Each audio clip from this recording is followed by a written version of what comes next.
अस्सलामुअलैकुम students, welcome back to my YouTube channel learn for success. उम्मीद करता हूँ आप लोग खैरियत से होंगे। आज की वीडियो के अंदर हमने डिजिटल लॉजिक डिज़ाइन प्रैक्टिकल की CS 302 की असाइनमेंट्स नंबर 2 को डिस्कस करना है, जिसकी जो लास्ट डेट है वो है 23 जून।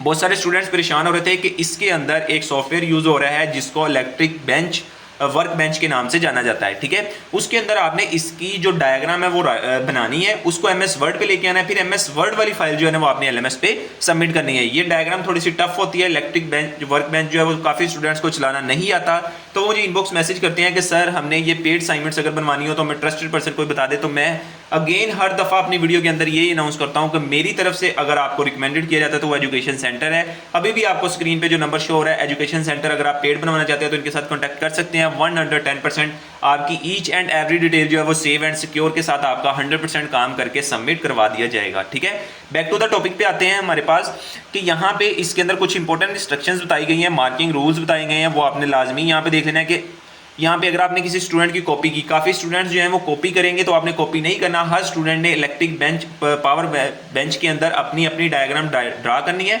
उसके जहाँ पे आउटपुट आता है वहाँ पे आपने अपनी अपनी स्टूडेंट आईडी जो है वो लगानी है। यहाँ पे नेक्स्ट जाके मैं आपको सोल्यूशन फाइल जब दिखाऊंगा तो मैं आपको बताऊंगा कि आपने कहाँ पे अपनी स्टूडेंट आईडी लगानी है और किस तरह उस डायग्राम को कॉपी करके MS वर्ड पे लेके आना है, वहां से आपने उसको सेव करके अपने LMS पे जो है वो अपलोड करनी है। यहाँ पे उसने क्लियर कट बताया हुआ है कि आपकी जो असाइनमेंट्स का सोल्यूशन होना चाहिए वो डॉक्यूमेंट्स की फाइल में होना चाहिए, यानी कि MS वर्ड की फाइल्स के अंदर आपने उसको सेव करके जो है ना वो लगाना है। ठीक है, उसके अंदर यहाँ पे जो टॉपिक कवर किए गए हैं वो यहाँ पे उसने बताए हुए हैं कि लैब नंबर 1 लैब एक्सपेरिमेंट 5, ठीक है, ये आपने अच्छे तरीके से कर लेना है। वो कहते हैं अगर आपको इस असाइनमेंट्स के अबाउट कोई भी क्वेश्चन है, कोई भी डिस्कशन है, तो आप यहाँ पे अपनी क्यूरी करके पूछ सकते हैं, यानी कि कोई भी क्वेश्चन उनको यहाँ पे जीमेल करके पूछ सकते हैं और ड्यू डेट से पहले पहले सबमिट करनी है। अगर आप उनको जीमेल करते हैं तो फिर भी वो आपकी ये एक्सेप्ट नहीं करेंगे। ठीक है, अब यहाँ पे आपके पास जो सिंपल सा क्वेश्चन है, क्वेश्चन को हम ज़्यादा डिटेल के साथ डिस्कस नहीं करेंगे क्योंकि वीडियो काफ़ी ज़्यादा लेंथी हो जाती है। ठीक है, क्योंकि स्टूडेंट्स को सोल्यूशन चाहिए होता है और काफ़ी ज़्यादा सोल्यूशंस आपको मिल जाते हैं। यहाँ पे मैंने जस्ट आपको एक आइडिया बताना है कि आपने इसको सबमिट किस तरह से करना है।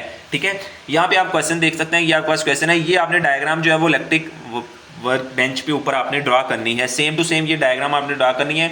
और यहाँ पे जो आउटपुट आपको शो हो रही है, आपने यहाँ पे अपनी स्टूडेंट आईडी जो है ना वो शो करवानी है।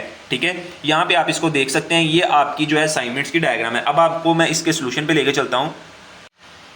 अच्छा, तो स्टूडेंट्स ये हमारे पास सोल्यूशन है। आपने MS वर्ड की फाइल्स ओपन कर लेनी है। यहाँ पे ऊपर आपने राइट कर लेना है कि आपके पास CS 302 प्रैक्टिकल सब्जेक्ट की असाइनमेंट्स नंबर 2 है। यहाँ पे स्टूडेंट नेम आपने अपना नेम लिखना है, यहाँ पे एजुकेशन सेंटर लिखा हुआ है, ये एजुकेशन सेंटर यहाँ पे आपने अपना नेम राइट कर लेना है। ठीक है, उसके बाद स्टूडेंट आईडी, यहाँ पे आपने अपनी स्टूडेंट आईडी लिखनी है। और जो स्टूडेंट ये पेड असाइनमेंट्स बनवाना चाहते हैं वो इसी नंबर पर रब्ता कर सकते हैं एजुकेशन सेंटर के साथ। 110% मेरी तरफ से रिकमेंडेड है, आपका 110% एक्यूरेट काम करके each and every detail save and secure के साथ आपका सबमिट कर दिया जाएगा। ठीक है, नेक्स्ट आपने सर्किट डायग्राम का जो है ना हाईलाइट पॉइंट देना है उसको कि सर्किट डायग्राम यहाँ पे आपने इस तरह से, ये आपको इलेक्ट्रिक बेंच वर्क बेंच आपको शो हो रहा है। यहाँ पे ये देखो, आपने को ये सारे फंक्शन शो हो रहे होंगे, आपने इस तरह से करके अपनी जो डायग्राम है वो यहाँ पे ड्रा करनी है, जैसे आपको डायग्राम शो हो रही है। ठीक है, और यहाँ पे आपने अपनी स्टूडेंट आईडी शो करवानी है। ठीक है, यहाँ पे आईडी शो ना भी करवाओ तो कोई इशू नहीं है, उसने ये कहा नहीं है कि आपने यहाँ पे आईडी शो करवानी है, लेकिन आप हर स्टूडेंट अपनी अपनी जब बनाएगा तो वो यहाँ पे लाजमी अपनी आईडी शो करवा दे। ठीक है, ताकि उनको पता होगा स्टूडेंट्स ने खुद